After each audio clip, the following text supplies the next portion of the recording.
Let me ask you this. Have you ever smelled something spoiled before you even tasted it? And you're like, I'm not about to eat this. That's because your natural senses can warn you. And spiritually, God teaches believers through spiritual senses too. Sometimes you sense something, you know something, you feel something, discern something, or become aware of something spiritually before it ever happens naturally. And some of you have experienced spiritual things your whole life, but never had language for it. Today, I'm going to break down 4 prophetic gifts that help believers hear God clearly. In a simple way anybody can understand, beginning with the word of wisdom. But before we even talk about spiritual gifts, we need to talk about something very important, because before you operate in gifts, you need fruit. And I believe this is what a lot of people are missing right now, because people want prophecy, revelation, dreams, spiritual authority, influence, gifts, but don't want love, humility, patience, self-control, gentleness. And that's dangerous, because gifts show how God can move through you, but fruit shows who's leading you. A lot of us have made the mistake of thinking gifting equals maturity. So if somebody is prophetic, gifted, influential, anointed, we automatically assume they're spiritually healthy,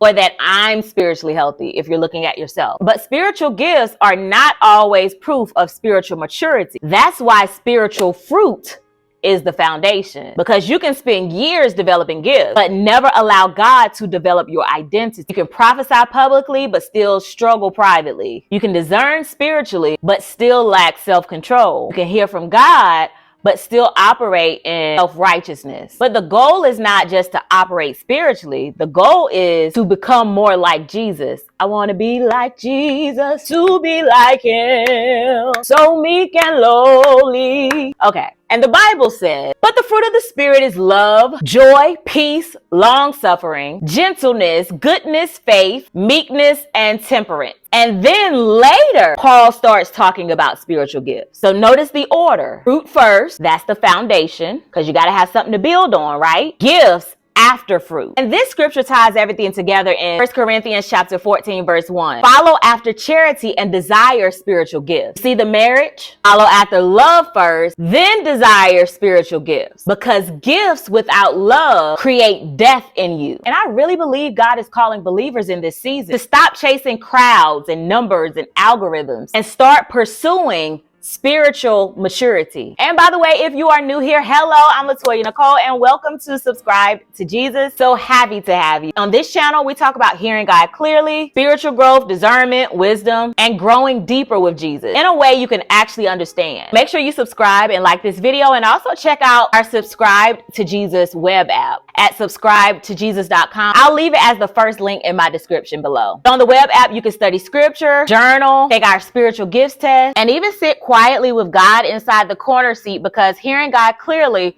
requires relationship and stillness. All right, now let's talk about the prophetic gifts that help you hear God clearly. Gift number 1 is a word of wisdom. This is when God shows you the solution to something, or God reveals what to do. And a word of wisdom is not always some long prophecy. Sometimes it's one instruction, one strategy, one sentence from God. For example, there was a season where I was asking God, how was I supposed to teach online? Because I didn't want to just sound like everybody else or always follow trends. And while I was praying about it, the Lord revealed a word of wisdom and said, teach from what I already taught you through your life. Like, you mean just talk about what I done been through? And when I heard that, something clicked for me spiritually, because what God was showing me was through him, wisdom is connected to your calling. In other words, the things God allowed you to walk through, the lessons he taught you, the insight he gave you, the strategies he showed you, those things were not random. Those things were preparation. And so I just started teaching from what God had already developed inside of me. Boom, problem solved. Now let me give you a biblical example about Joseph. Just to give a little context, Joseph was thrown into prison. But while he was in prison, God gave him the ability to interpret dreams. So eventually Pharaoh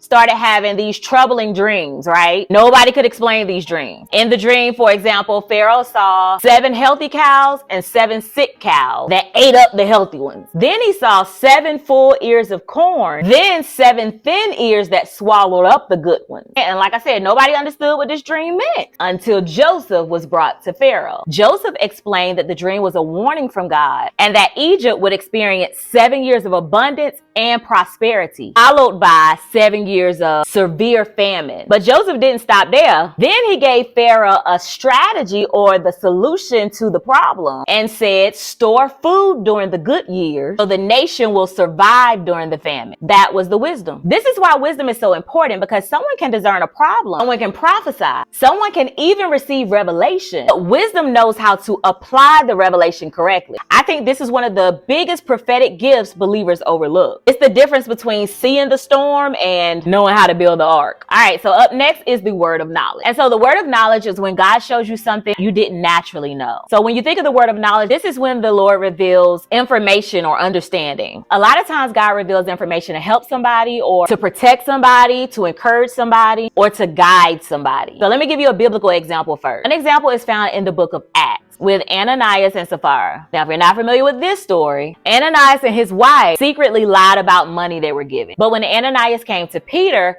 already knew he was lying. Now, naturally, there was no way that Peter should have known that information, but the Holy Ghost revealed it to him spiritually. So the word of knowledge revealed what was really happening. Now, let me give you a practical everyday example. I'll use entrepreneurship for this example. So occasionally I'll send out questions to my email list or open up my one-on-one. One time I asked, what's stopping you from publishing your book? And so someone responded with, I don't know how to start. It's not that that answer may not be true to a certain extent, but I can see that the root beneath the surface is usually fear that's keeping you from starting, identity that's keeping you from starting, or lack of confidence that's keeping you from starting. Jesus constantly dealt with the root issue. People thought they needed bread. Jesus revealed, I am the bread of life. Woman at the well thought she needed water, and Jesus revealed that she was spiritually thirsty. So when I teach entrepreneurship, Amazon KDP and publishing becomes about purpose. A lot of times creating becomes about believing again, because naturally I would have just believed what they told me. I don't know how to start. But prophetically, God revealed the deeper thing, and sometimes God can reveal those things so that you can pray, so that you can encourage somebody or help someone grow spiritually. Now let's go deeper, because discerning of spirits comes next. So this is when God helps you sense what's really going on behind the scene. God reveals what spirit or source is operating through something. Now, a lot of times this gift is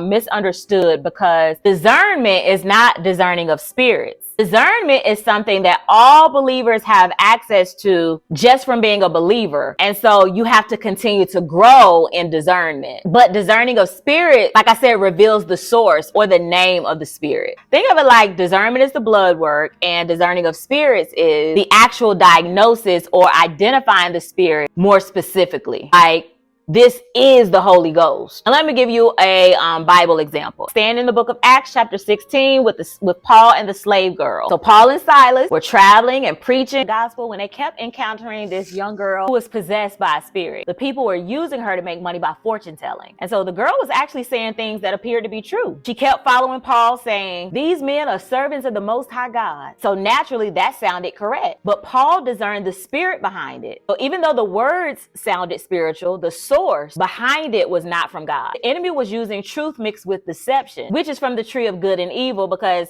that's the mixture tree. He was using it to create confusion and attach the gospel to an unclean spirit. So Paul rebuked the spirit of divination and cast it out of. Let me give you a practical example. You might be scrolling on YouTube, you see a video, look like they talking about some spiritual stuff. You click on it and watch it. What they're saying sounds correct, sounds good, but then you like, this seems like a lot of manipulation or fear-based teaching. You're recognizing the spirit behind the show. And gift number 4 of prophetic gifts that help you hear God clearly is prophecy. Now, this is when God reveals something to build, to guide, or to encourage other people, even to prepare people. Now, before we go deeper into prophecy, I do want to make this important distinction. The spiritual gifts are manifestations of the spirit, meaning these are gifts the Holy Ghost can operate through believers. Now, this is different from the office of the prophet, because not everyone is called to be a prophet. Believers can experience prophetic gifts, prophetic insight, and prophecy through the Holy Ghost, because the Bible says the testimony of Jesus is the spirit of prophecy. And let me give you a biblical example with Agabus. So Paul was traveling, preaching the gospel, even though persecution against believers was increasing. So he's going toward Jerusalem. A prophet named Agabus came to visit the believers. Now, Agabus did something very visual. He took Paul's belt, tied it, the Bible says bound, his own hands and feet with it, then prophesied that the man who owned the belt would be arrested in Jerusalem and handed over to the Gentiles. Of course, everybody around Paul started begging Paul not to go to Jerusalem. This is important because a lot of people think prophecy is stuff like you gonna get married, God gonna send you a husband, you about to become rich, God is gonna give you a house. And yes, prophecy can encourage. The Bible says prophecy can edify, exhort, and comfort. Prophecy also prepares you, and prophecy needs to be, remember what I said earlier, leading you back to Jesus. So even after hearing the prophecy, Paul still had peace about continuing the calling God gave him. The prophecy was given to prepare believers spiritually for what was to come. And when I think of a practical example of prophecy, I was sensing that digital ministry mattered and that online discipleship was important because systems were shifting and people needed discernment and wisdom online. And so what made this prophetic is not just I had some good business idea or I noticed internet trends. It's that I perceived a deeper spiritual shift underneath what was happening culturally, digitally, and spiritually. And I'm not the only one that sensed it. There are a lot of us that sense this shift because whether you want to believe it or not,